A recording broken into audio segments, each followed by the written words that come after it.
السلام علیکم ورحمۃ اللہ تعالی وبرکاتہ۔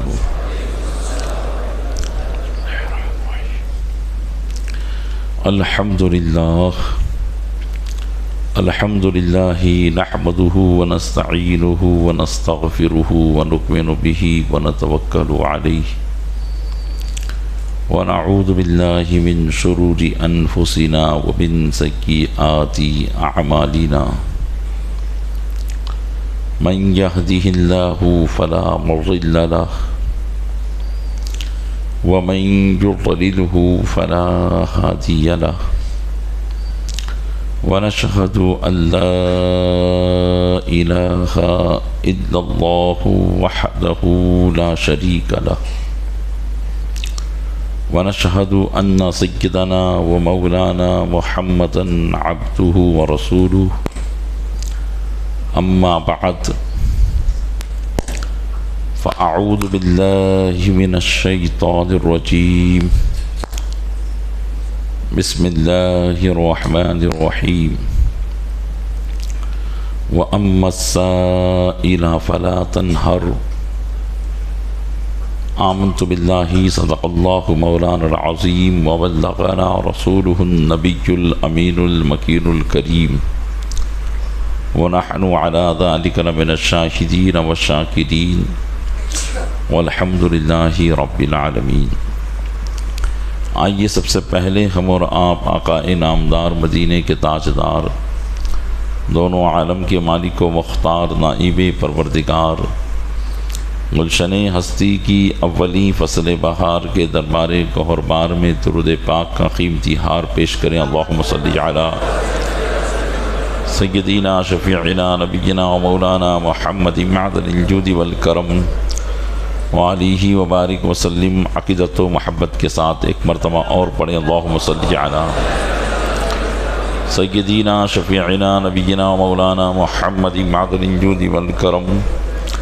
وآلہ وبارک وسلم۔ گنبد خضراء کے تصور کے ساتھ ایک مرتبہ اور پڑھیں، اللہم صلی علی سیدنا شفیعنا نبینا و مولانا محمد معدن الجود والکرم منبع العلم والحلم والحکم وآلہ واصحابہ وبارک وسلم، صلاۃ و سلاما سرمدا دائما ابدا علیک یا رسول اللہ۔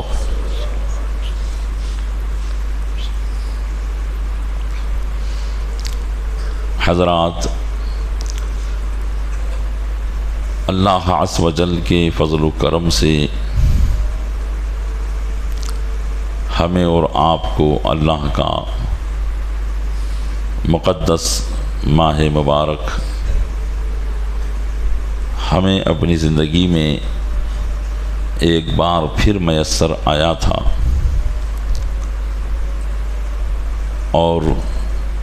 بحمدہ تعالی ہم ابھی بھی اس کی مبارک ساعتوں میں سانسیں لے رہے ہیں۔ مختصر سی گھڑیاں اور بہت کم عرصہ ان مبارک ساعتوں کا باقی ہے۔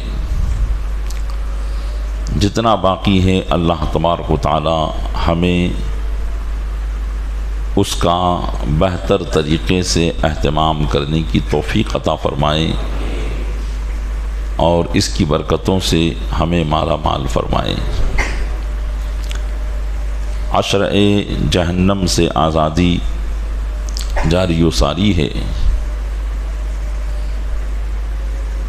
اللہ کے محبوب صلی اللہ تعالی علیہ وسلم نے اس ماہ مبارک میں جن باتوں کے تعلق سے ارشاد فرمایا، ان میں سے ایک بات یہ بھی ہے کہ ارشاد فرمایا فاستقصروا فیہ من 4 خصال، اس ماہ مبارک میں 4 باتوں کی تم کثرت کرو۔ پھر فرمایا خصلتان ترون بہا ربکم، ان 4 باتوں میں سے 2 باتیں تو ایسی ہیں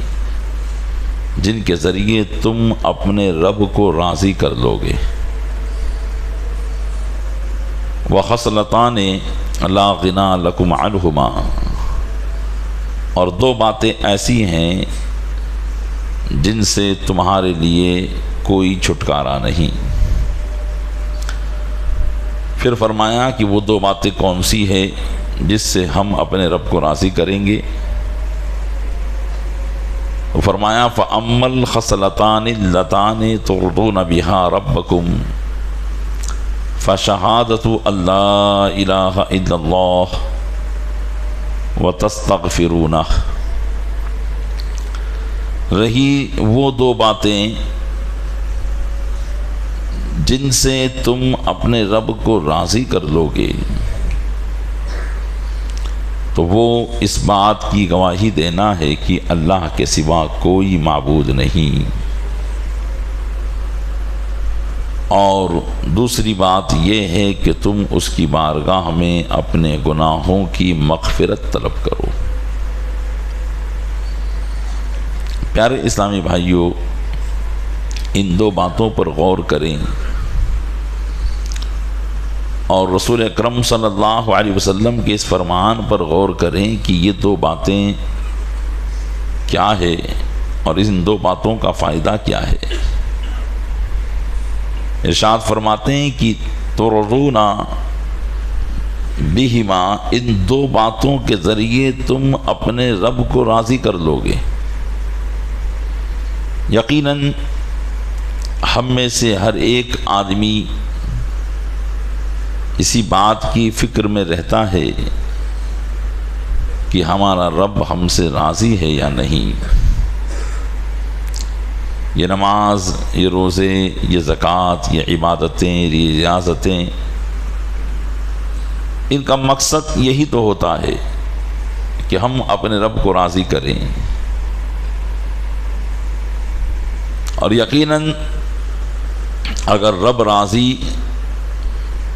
تو پھر ظاہر سی بات ہے کہ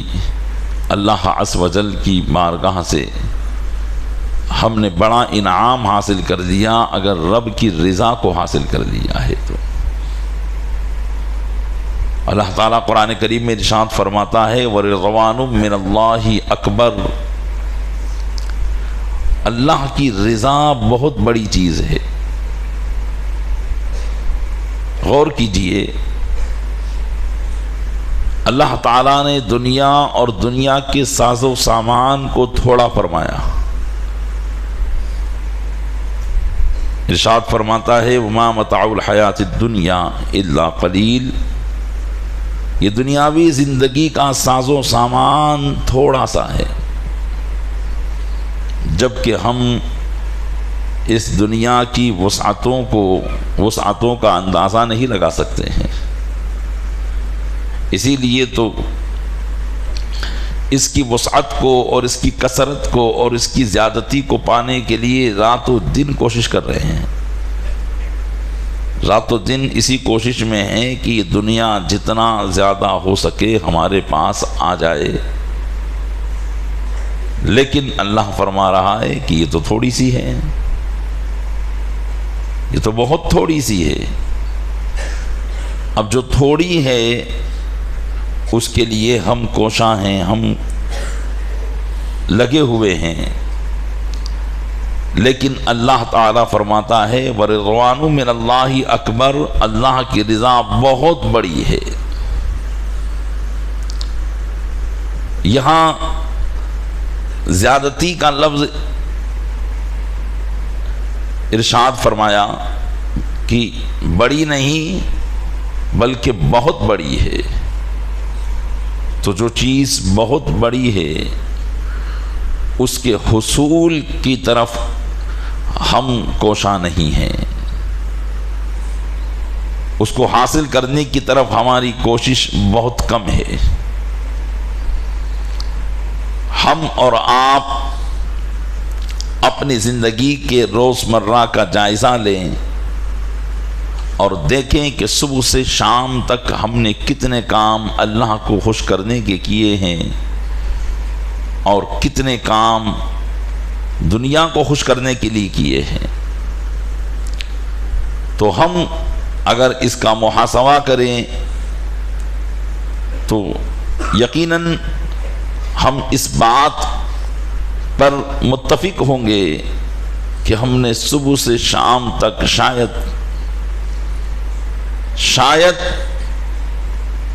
آدھا گھنٹہ بھی بہت زیادہ، چند لمحات بھی ہم نے اللہ کی رضا کے لیے کوشش نہیں کی ہے۔ ہاں، ہم نمازیں پڑھتے ہیں، ہمارے اعمال صالحہ ہم سمجھتے ہیں، لیکن ان اعمال صالحہ کو کیا ہم نے اس کے مطابق ادا کرنے کی کوشش کی ہے جس سے رب راضی ہو جائے؟ رب کی رضا کے مطابق ان اعمال کو کرنے کی کوشش کی ہے؟ کیونکہ ہماری عبادتیں تو عموماً شریعت کے مسائل نہ جاننے کی بنا پر رائے گاہ ہوتی چلی جاتی ہیں، اور کبھی ریاکاری کی نظر ہو جاتی ہے۔ تو یقیناً ہم اس بات پر متفق ہوں گے کہ ہم نے دن بھر میں رب کی رضا حاصل کرنے کے لیے کیا ہی کیا ہے، لیکن دوسری طرف ہم دیکھتے ہیں کہ جو بہت تھوڑی چیز ہے، روزمرہ میں ہمارا اکثر دن کا حصہ اسی چیز میں گزر جاتا ہے۔ اب آپ غور کر سکتے ہیں کہ ہمارا شمار عقل مندوں میں ہے یا عقل مندوں میں نہیں ہے، کیونکہ عقل مند تو وہ ہوتا ہے جو بڑی چیز کو حاصل کرتا ہے، نہ کہ تھوڑی چیز کو حاصل کرتا ہے۔ تو اللہ کے محبوب صلی اللہ علیہ وسلم فرماتے ہیں کہ یہ دو باتیں جن کی کثرت یعنی جن کو زیادہ طور پر کرنے کے لیے تمہیں اس ماہ مبارک میں کہا جا رہا ہے، یہ دو باتیں یہ ہیں کہ تم اس بات کی گواہی دو کہ اللہ کے سوا کوئی معبود نہیں ہے۔ آپ میں سے ہر ایک یہ کہے گا، میں بھی یہی کہوں گا کہ ہاں میرا ایمان ہے، میں زبان سے کئی مرتبہ کلمہ طیبہ پڑھتا ہوں، میں اللہ ہی کی تو عبادت کرتا ہوں۔ لیکن پیارے اسلامی بھائیوں، یقیناً ہم زبان سے تو کہہ رہے ہیں اس بات کو، لیکن دل ہماری زبان کے مطابق نہیں ہے۔ زبان سے تو کہا لا الہ الا اللہ، اللہ کے سوا کوئی معبود نہیں، کوئی عبادت کے لائق نہیں، یہ تو ہماری زبان ہے، لیکن دل اس پر مطمئن ہمیں نظر نہیں آتا۔ حالانکہ دل کے ماننے کا نام ہی ایمان ہے، اگر اس میں کوئی شک و شبہ کر لے تب تو اس کا ایمان سے کوئی تعلق ہی نہیں رہ جائے گا۔ لیکن ہم اپنے عمل سے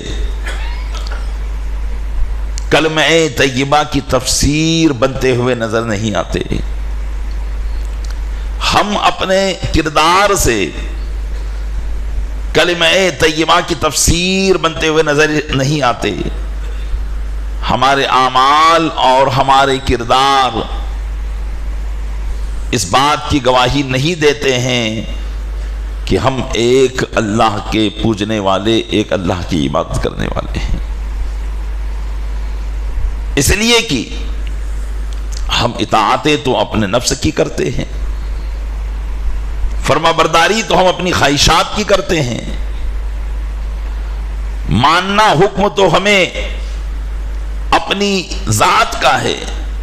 اللہ کا حکم ہم مانتے ہی کہاں ہیں۔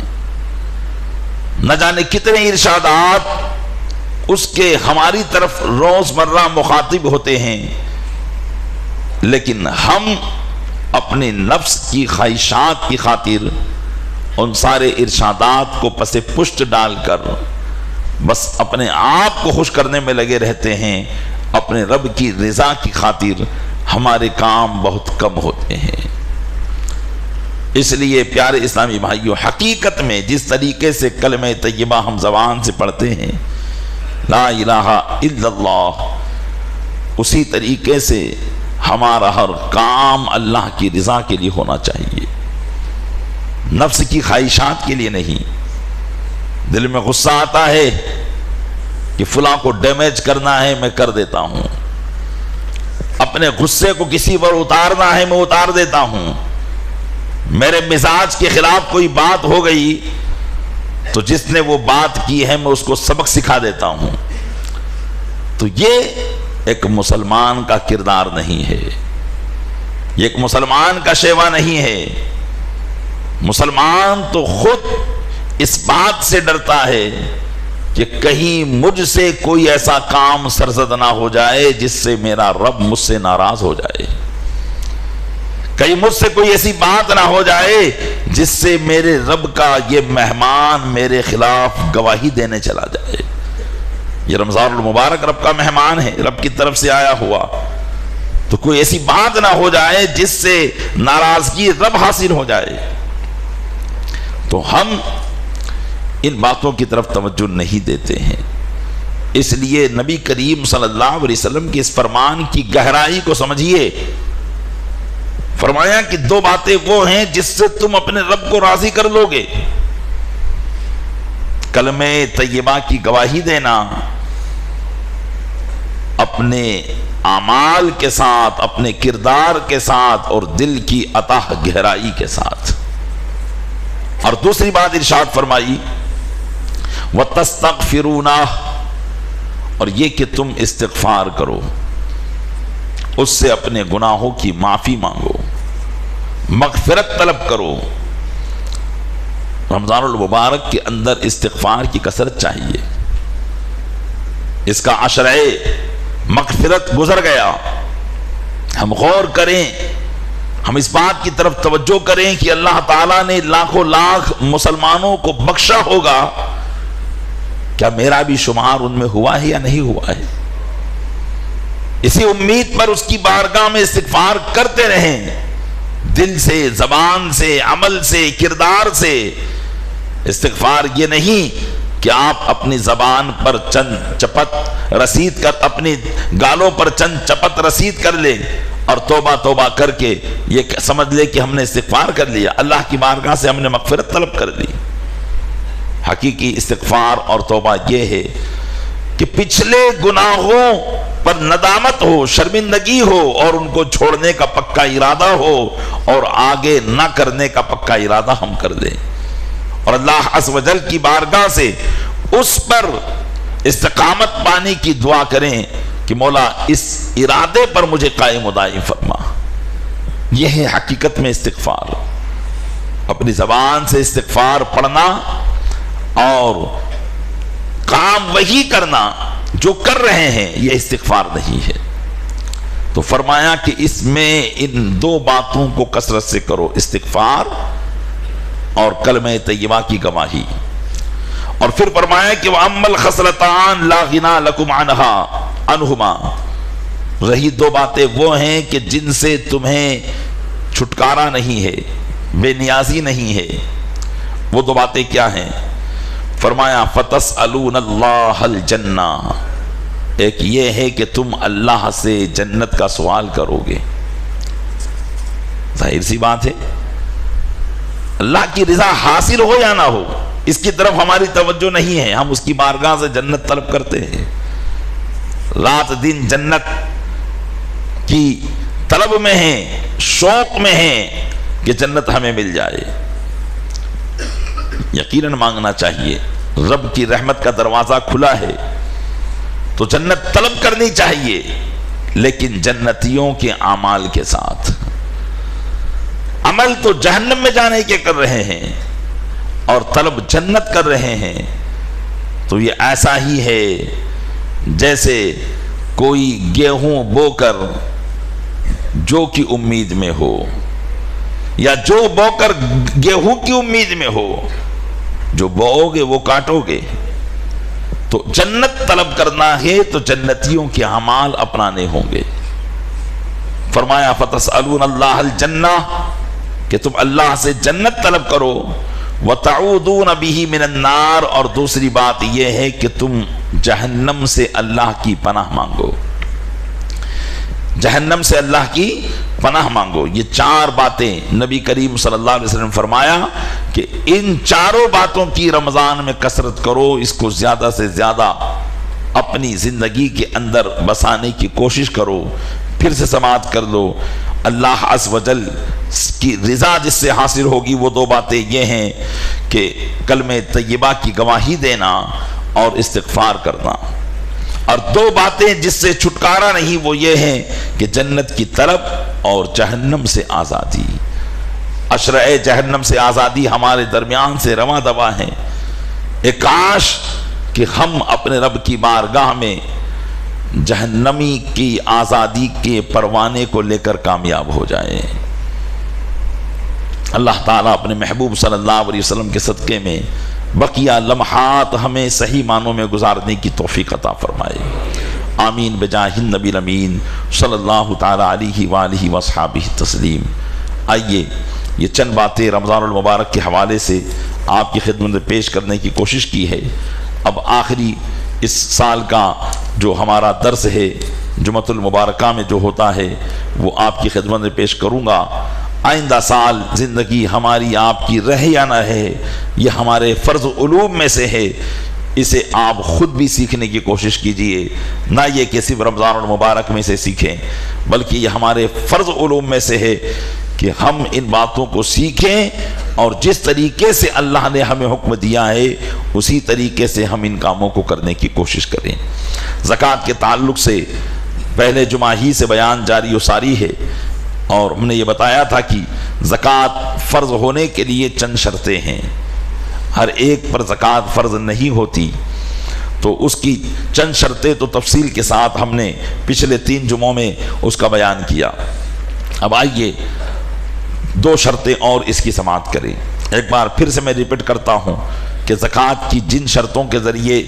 ایک مسلمان پر واجب ہوتی ہے زکوٰۃ، وہ شرطیں کیا ہیں، تفصیل تو نہیں کروں گا، صرف اس کو شمار کروا دیتا ہوں۔ نمبر 1 مسلمان ہونا، نمبر 2 عاقل، اور نمبر 3 اس کا بالغ ہونا، نمبر 4 آزاد، نمبر 5 مال بقدر نصاب اس کی ملک میں ہونا، اور نمبر 6 پورے طور پر اس کا مالک ہونا، نمبر 7 دین سے نصاب کا فارغ ہونا، اور نمبر 8 نصاب حاجت اصلیہ سے فارغ ہو۔ اب نمبر 9 یہ ہے کہ مال نامی ہو، جس کی تفصیل آج آپ کو سماعت کرنی ہے۔ یہ 9 اور 10ویں شرط، نمبر 1 9ویں شرط تو یہ ہے کہ مال نامی ہو، اور 10ویں شرط یہ ہے کہ اس مال پر سال گزر جائے۔ ان 8 شرطوں کے ساتھ ان 2 شرطوں کا جب تک شمول نہیں ہوگا زکوٰۃ واجب نہیں ہوگی۔ اب مال کا مال نامی ہونا، اللہ تبارک و تعالیٰ نے ہمیں بے شمار اموال سے نوازا ہے، ان میں مال کئی قسم کے ہوتے ہیں۔ بعض مال وہ ہوتے ہیں جو ہمارے رکھنے کے لیے ہوتے ہیں، اس کو ہم تجارت کے لیے نہیں لیتے، کاروبار اور بزنس کے لیے نہیں لیتے ہیں، جیسے ہماری مکان، ہماری وہ دکان جس میں ہم کاروبار کر رہے ہیں۔ اگر اللہ تعالیٰ نے کثرت سے مال عطا فرمایا ہے تو بڑی بڑی فیکٹریاں بھی اس میں آ گئی، اگرچہ اس میں لاکھوں کروڑوں روپے کا سرمایہ لگا ہو، بڑی بڑی اس کی مشینیں آ گئی، اگرچہ وہ لاکھوں کروڑوں روپے کی مشینیں ہوں، اس کے اوزار ہو، وہ مال نامی نہیں ہے۔ مال نامی وہ مال ہے کہ جس میں بڑھنے کی صلاحیت ہو، چاہے وہ حقیقتاً بڑھے یا حکماً بڑھے۔ حقیقتاً بڑھنا، جیسے مثال کے طور پر یا تو وہ مال اسی لیے پیدا کیا گیا ہو جس کو ثمن خلقی کہتے ہیں، جیسے سونا اور چاندی۔ یہ سونا اور چاندی یہ میں نے گزشتہ ہفتہ بھی بتایا تھا کہ یہ ہمیشہ کرنسی ہے،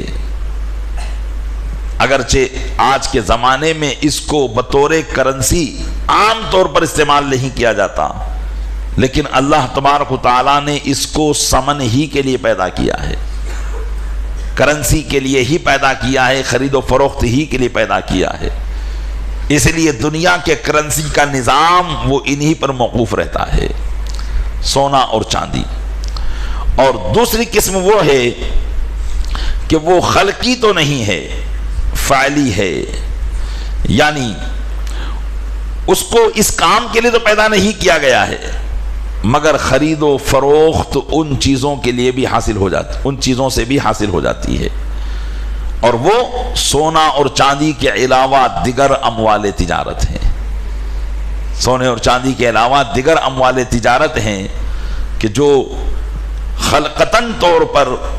ان کو اس لیے تو پیدا نہیں کیا گیا کہ اسے سمن یا کرنسی بنائے، بلکہ اس میں تبدیلی ہوتی رہتی ہے۔ اس پورے معاملہ کا نچوڑ اور خلاصہ یہ ہے کہ شریعت مطہرہ میں 3 اموال پر زکوٰۃ واجب ہے، 3 مال۔ نمبر 1 سونا چاندی، یہ دونوں ایک قسم میں، اور نمبر 2 مال تجارت، سونا چاندی کے علاوہ جو اموال ہمارے پاس ہے اور اس کو ہم نے تجارت کے لیے لیا ہے۔ اب تجارت کے لیے لیا جانے والا وہ مال چاہے ہماری دکان کا مال و اسباب ہو، جیسے کپڑے بیچنے والے کے پاس کپڑے کا ہونا، یا پراپرٹی کا کاروبار کرنے والوں کے لیے زمین جائیداد اور مکان اور فلیٹس کا ہونا، یہ سارے کے سارے اموال تجارت ہیں، مال تجارت میں داخل ہوں گے۔ اور نمبر 3 سائمہ، سائمہ یعنی چرائی پر چھوڑے ہوئے جانور۔ اب عموماً اس تیسری قسم کا ہم اور آپ کو سابقہ نہیں پڑتا، کیونکہ ہم عموماً شہری لوگ ہیں اور شہری لوگوں کو ان سے بہت کم سروکار ہوتا ہے۔ تو آئیے میں انہی 2 قسموں کی صراحت کرنے کی کوشش کرتا ہوں۔ پہلی 2 قسم سمن یعنی سونا اور چاندی، اور مال تجارت یعنی سونا اور چاندی کے علاوہ تمام اموال جو ہم کاروبار کے لیے رکھتے ہیں، یہ سارا مال تجارت ہوتا ہے، اور اسی مال میں زکوٰۃ واجب ہوگی جس مال کو ہم نے بنیت تجارت لیا ہو۔ نیت کا یہاں بہت دخل ہے، اور آپ کو معلوم ہے کہ نیت کے بغیر کوئی عمل اسلام کے اندر معتبر نہیں ہے۔ نماز آپ پڑھ رہے ہیں تو نیت کا ہونا ضروری ہے، بغیر نیت کے اٹھ بیٹھے تو نیت کا دار و مدار اور دخل اعمال کے وجود پر بہت ضروری ہے۔ اس لیے زکوٰۃ کن مالوں پر ادا ہوگی، ان مالوں کو آپ نے کیسے حاصل کیا ہے، اس میں بھی نیت کا عمل دخل بہت ضروری ہے۔ تو فرمایا کہ نیت کبھی ہماری بالکل صراحتاً ہوتی ہے کہ یہ مال ہم نے تجارت ہی کے لیے لیا ہے، بالکل اس میں کسی اور چیز کی ضرورت نہیں، بالکل واضح ہے کہ ہم یہ مال تجارت کے لیے لے رہے ہیں۔ اور کبھی صراحتاً نیت نہیں ہوتی،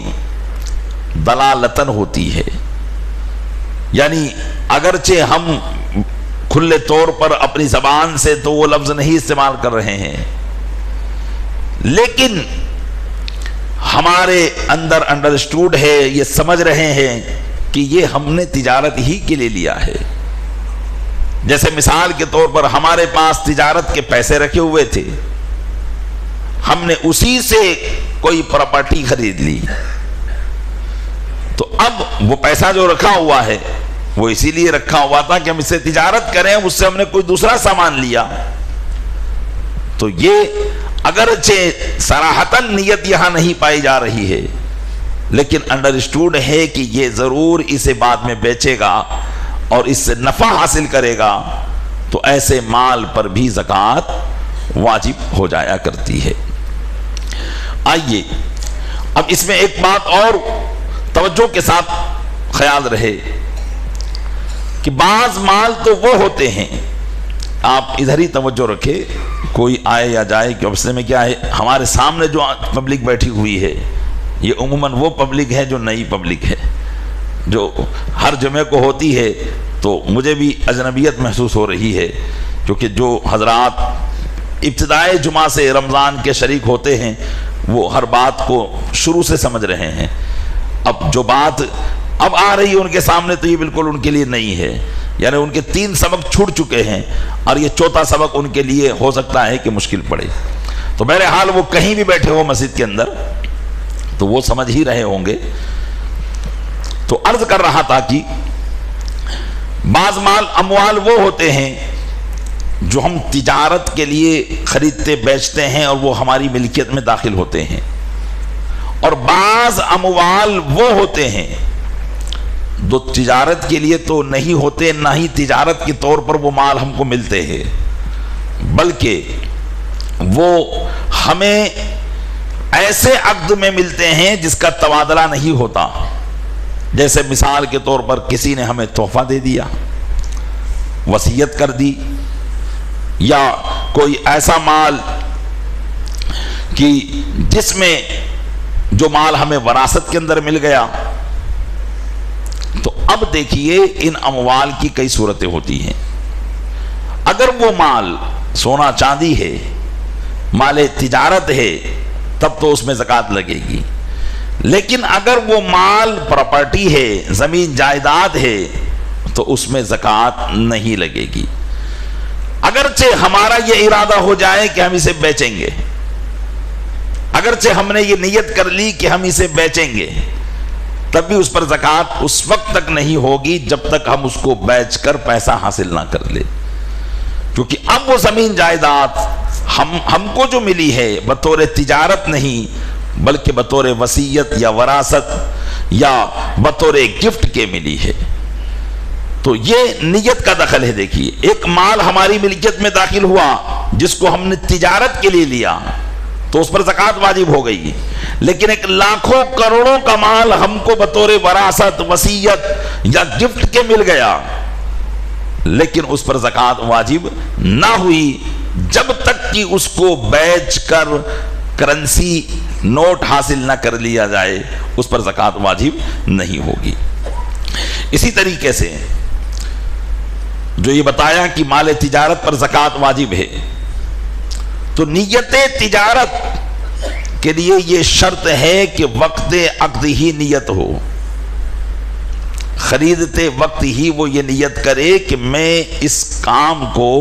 اس مال کو تجارت کے لیے خرید رہا ہوں، اس مال کو بزنس کے لیے خرید رہا ہوں، تبھی اس پر زکوٰۃ واجب ہوگی، ورنہ نہیں ہوگی۔ اگر نیت یوں ہے کہ رکھوں گا اور پھر اگر نفع ملا تو بیچ دوں گا۔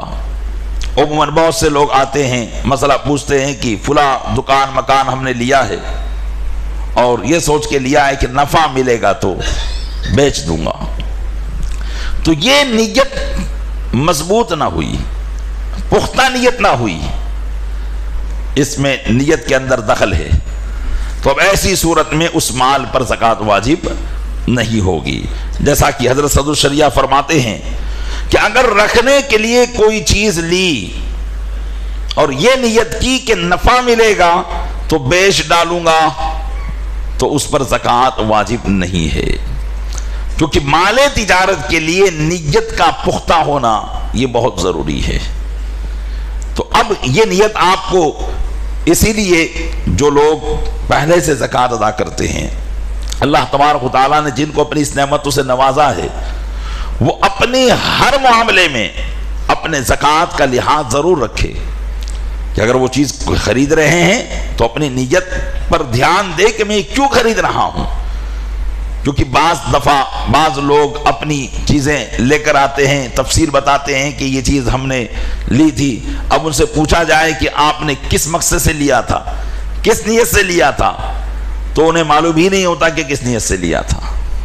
جبکہ برسوں سے وہ لوگ زکوٰۃ ادا کرتے ہوئے آ رہے ہوتے ہیں۔ اس لیے ایک مسلمان کو ہر وقت اس بات کا لحاظ رکھنا ہے کہ اگر میں کاروبار کرتا ہوں میں اگر بزنس کرتا ہوں، میں اگر پراپرٹی کا لین دین کرتا ہوں، تو میرے مال پر کب زکوٰۃ واجب ہوگی، کب نہیں ہوگی، کون سی نیت سے واجب ہوگی، کون سی نیت سے نہیں ہوگی، ان باتوں کا لحاظ رکھنا اسے ضروری ہوگا۔ تو وہ اس وقت یہ نیت بنائے اگر زکوٰۃ واجب، تاکہ بعد میں اسے کوئی خدشہ نہ رہے، یہ نیت بنائے کہ میں اسے اس لیے خرید رہا ہوں کہ میں اسے بیچوں گا، میں اس سے کاروبار کروں گا، تو اب یہ نیت پختہ ہو گئی، اب اس مال پر زکوٰۃ واجب ہوگی۔ اب اس مال پر زکوٰۃ کیسے واجب ہوگی؟ بسا اوقات لوگ کسی پراپرٹی کو خریدتے ہیں چند مالوں میں، لیکن کچھ دن کے بعد ہی اس کی قیمت بڑھ جاتی ہے، تو موجودہ قیمت کا اعتبار کیا جائے گا زکوٰۃ کی ادائیگی میں۔ جو بھی اس کی موجودہ قیمت ہوگی، اب چاہے گھٹے چاہے بڑھے، اس موجودہ قیمت کا اعتبار کیا جائے گا اور اسی پر زکوٰۃ ادا کی جائے گی، اسی کے اعتبار سے۔ اور اگر نیت یہ ہے کہ میں ان کو کرائے پر چڑھاؤں گا، آگے بیچوں گا نہیں، یا جب نفع ملے گا تب بیچوں گا، تو یہ مکمل طور پر تجارت کی نیت نہ ہوئی، اس طریقے سے اس پر زکوٰۃ واجب نہیں ہوگی۔ ایسے ہی پیارے اسلامی بھائیوں، اس کی اور بھی بہت ساری شکیں نکل سکتی ہے، وقت اس کے لیے درکار ہے زیادہ، تو آپ کہ اگر ذہن میں آ جاتی ہے بات تب تو اچھی بات ہے، نہیں سمجھ میں آتی تو بعد میں آپ علماء سے اس کی تفصیل پوچھ سکتے ہیں، اور آپ کے پاس جو جو مال ہیں اس کی تفصیل بتا کر آپ زکوٰۃ کے تعلق سے مسائل کو معلوم کر سکتے ہیں۔ یاد رہے، اس میں دل کے اندر یہ خیال نہ رہے، یہ خدشہ نہ رہے کہ یہ مال ہے، پوچھنے جاؤں گا زکوٰۃ واجب ہو جائے گی تو دینی پڑے گی۔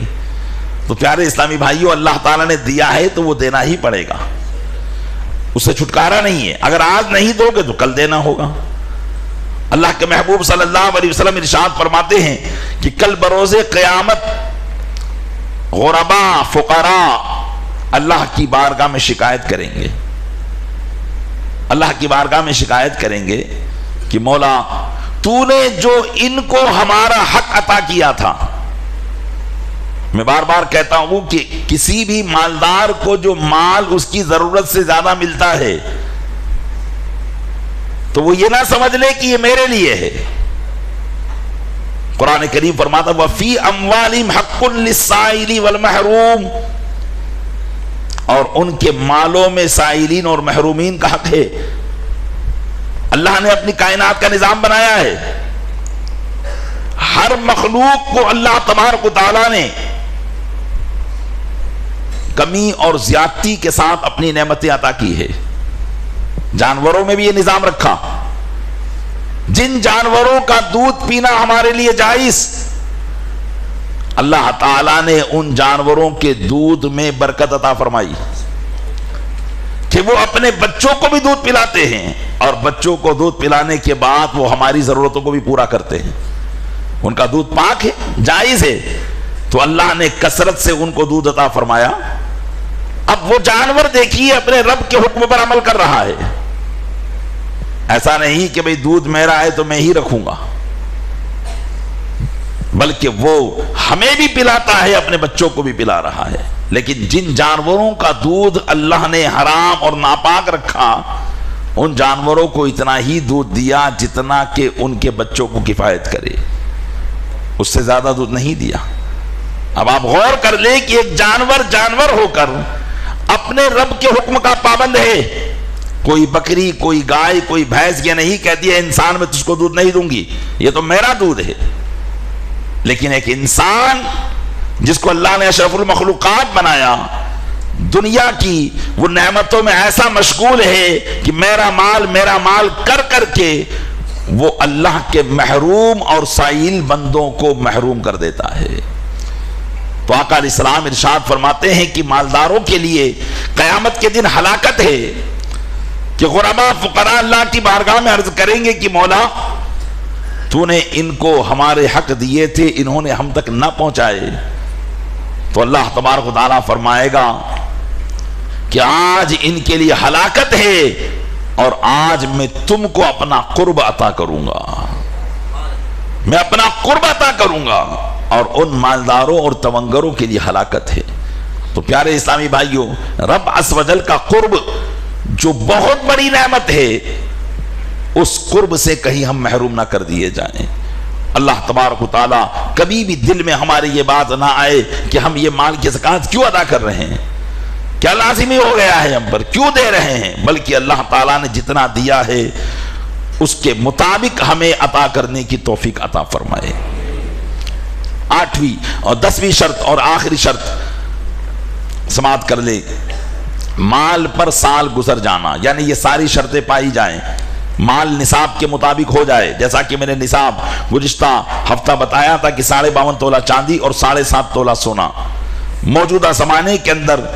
نصاب جس پر زکوٰۃ واجب ہوتی ہے وہ تقریباً 65,000 روپیہ ہے، اس سے کم زیادہ تھوڑا بہت ہو سکتا ہے کیونکہ یہ 1 مہینہ پہلے کا حساب ہے۔ 65,000 روپیہ یہ نصاب ہے۔ اب اگر کسی کے پاس زندگی میں سب سے پہلے 65,000 روپیہ یا اس کی مقدار کوئی مال آ گیا اور اس کے اوپر کوئی قرضہ بھی نہیں ہے اور یہ مال ضرورت سے زیادہ ہے، یہ مسلمان ہے، عاقل ہے، بالغ ہے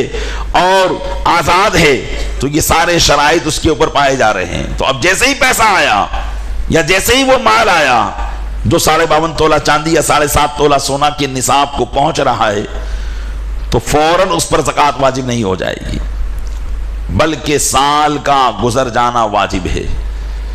جیسے مثال کے طور پر کسی کے پاس آج کے دن 27 رمضان المبارک کو آج اتنا پیسہ آیا کہ جو 52.5 تولہ چاندی کی مقدار کو پہنچ رہا ہے، تو فوراً زکوٰۃ واجب نہ ہوئی جب تک کہ پورا سال نہ گزر جائے۔ اب جب گزشتہ آئندہ سال 27 رمضان المبارک تشریف لائے گا تو پھر اس پر زکوٰۃ کا ادا کرنا واجب ہوگا، لیکن یہاں مسئلہ یہ ہے کہ 27 رمضان سے پہلے وہ اپنی زکوٰۃ ادا کر دے گا۔ 27 رمضان سے اگر تاخیر کرے گا تو گناہ گار ہوگا۔ تو یہاں اس بات کا بھی لحاظ رکھا جائے کہ سال کا گزرنا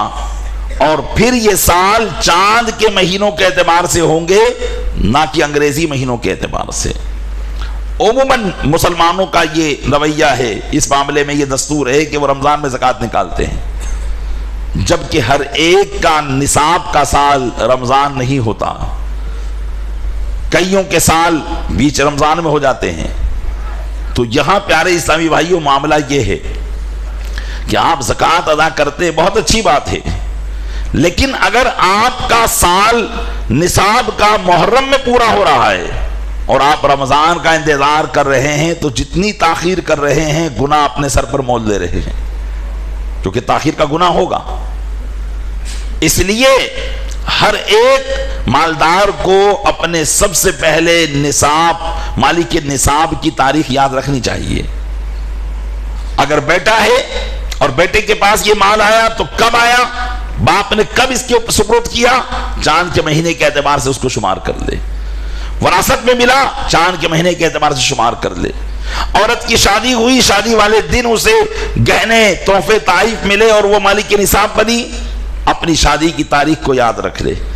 اس طریقے سے ادا کرنے سے وہ اپنی زکوٰۃ اس دن سے پہلے ادا کرے گا اور ادا کرے گی۔ اگر اس سے تاخیر ہوتی ہے تو پھر گناہ تاخیر کا ہوگا۔ تو ایک بات تو یہ، اور دوسری بات یہاں پر یہ ہے کہ شریعت نے حولان حول یعنی سال کے گزرنے کا اعتبار کیا ہے، تو سال کے پورا ہونے پر دیکھا جائے گا کتنا مال ہے، اس کا 40واں حصہ نکالنا ہے، اس کا 2.5% نکالنا ہے۔ بیچ سال میں مال کم ہو رہا ہے، زیادہ ہو رہا ہے، پراپرٹی بڑھ رہی ہے، گھٹ رہی ہے، یہاں تک کہ جب تک کہ پورا کلاش اور کنگال نہ ہو جائے اس وقت تک اس کا سال کا دن وہی شمار کیا جائے گا جب تک کہ جو سال کا اس کا دن ہے۔ اگر بیچ میں پیسہ گھٹتا ہے، بڑھتا ہے، اس کا کوئی اعتبار نہیں۔ جیسے کسی کا دن 27 رمضان تھا تو اسے 27 رمضان میں اپنا حساب کرنا ہوگا۔ اگر اس کے پاس مثال کے طور پر 10 لاکھ روپے کی مالیت ہے، لیکن بیچ میں محرم کے دنوں کے اندر اس کے پاس 5 لاکھ ہی بچے تھے، ربیع الاول میں 7 لاکھ ہو گئے تھے، شعبان کے اندر پھر جو ہے اس کے 4 لاکھ ہو گئے، اللہ نے فضل فرمایا رمضان آتے آتے اس کے پاس 11 لاکھ ہو گئے، تو اب اسے اپنے ان 11 لاکھ روپے کی زکوٰۃ نکالنی ہوگی۔ بیج کے اندر نصاب کے علاوہ جو بھی مال شامل ہوگا اس مال کو جوڑتے چلے جائیں گے، ہر مال کے لیے الگ نصاب نہیں جوڑا جائے گا۔ یہ سونا اور چاندی کے لیے یا سائمہ کے لیے ہے وہ الگ الگ، چرائی کے جانوروں کے لیے کہ بھئی اس نصاب کا سال کا دن یہ ہے اور اس نصاب کا سال کا دن یہ ہے، یہ ایک تفصیل ہے پوری۔ لیکن جو شخص جیسے آج کے زمانے میں عموماً لوگ کرنسی نوٹ کی وجہ سے زکوٰۃ نکالتے ہیں، سونا چاندی اتنا کسی کے پاس ہوتا نہیں ہے، تو ان کے لیے ہر ایک مال کا الگ سال نہیں ہوگا۔ عموماً